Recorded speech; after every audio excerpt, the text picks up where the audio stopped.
Hey guys, welcome to another video of Autofly. My name is Gautam and today I have the awesome E Class for you. This is the W212 from the year 2009 and this particular car is from 2012. So now today I'm going to show you how it's performed and how it is in this 7 years and also give you an overview of how it drives. So stick around and I hope you enjoy this video. Please do like and subscribe to the channel if you do.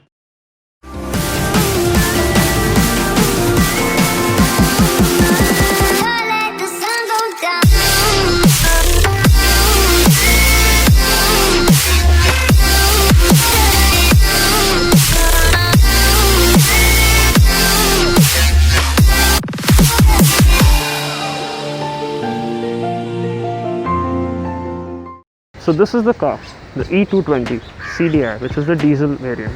It produces 160 bhp and 400 Newton meters of torque.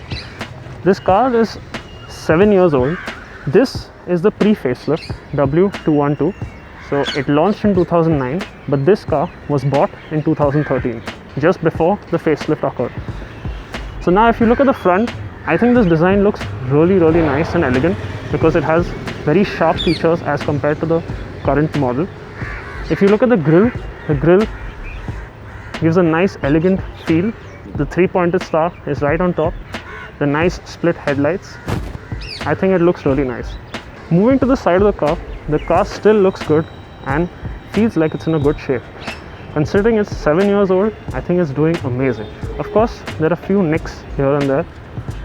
If you look closely, I mean, you can expect stone, scratches, and of course rim damage. So I mean, it's pretty obvious that after 7 years of continuous use and doing 70,000 kilometers, the car still looks good and it feels like it's in a good condition. Some nicks here and there. The mirrors look good, and the side also some scratches.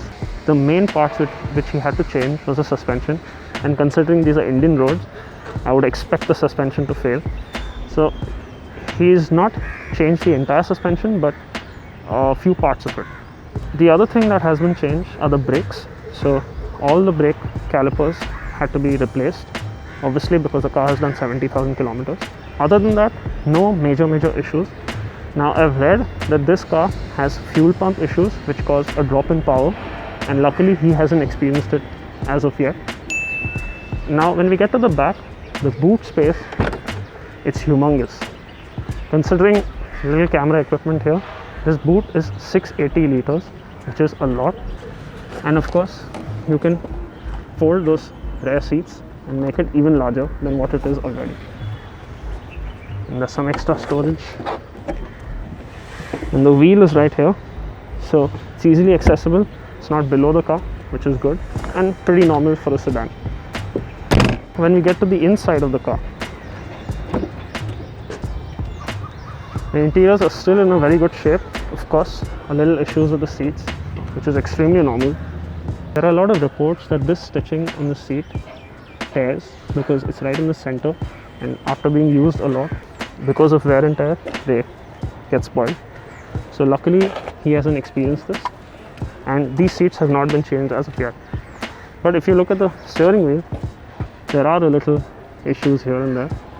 Few things I love about this car is that it looks very luxurious.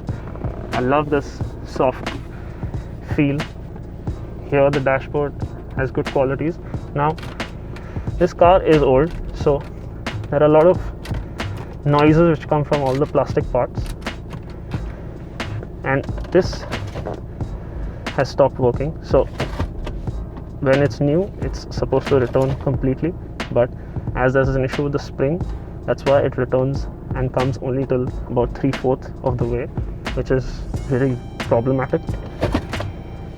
So if I turn on the infotainment system, these generally give way and they stop working, but in this car it's working perfectly, which is very good news. And of course there are tons of features. Considering the system is so old, it's still pretty nice. So when we sit in the back of the car, I'm sitting behind the driver and this seat is extremely to the back. Still, I have enough space to sit, and I'm 6 feet tall. A particular feature of the seat I like is that it's ergonomically designed so that the passenger is comfortable, as they have given this curvature for the legs, which is a good, nice touch. Now when we come see the rest of the interior, there's rear climate control, and the cabin feels really spacious because of this sunroof and the fact that the car is so large. And finally, when we come to the side of the car, there are also AC vents here and a visor in case there's too much light in the cabin and you don't like it. And then it was time to go for a drive. So, welcome to the inside of the E Class. Now, the car starts with a manual key, as this car is a little old. So, you just turn the key once and the car starts. Now, what I particularly like about this car is that all the functions are on this one lever. So, the wiper, the indicator and the headlights, which is nice and easy to manage. The gear lever, interestingly, is here instead of this section. So this section is completely empty for whatever else you would like to do. So now put it into D and drive off.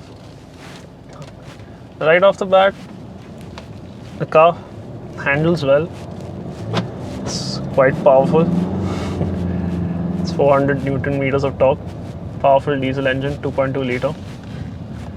It feels like it's a large car, as the bonnet is really far, so you need to get used to that judgment, especially in small places and small streets. But otherwise it's comfortable to drive, and there are sensors on every corner of the car, so it makes it easier to maneuver. See, it's quite powerful.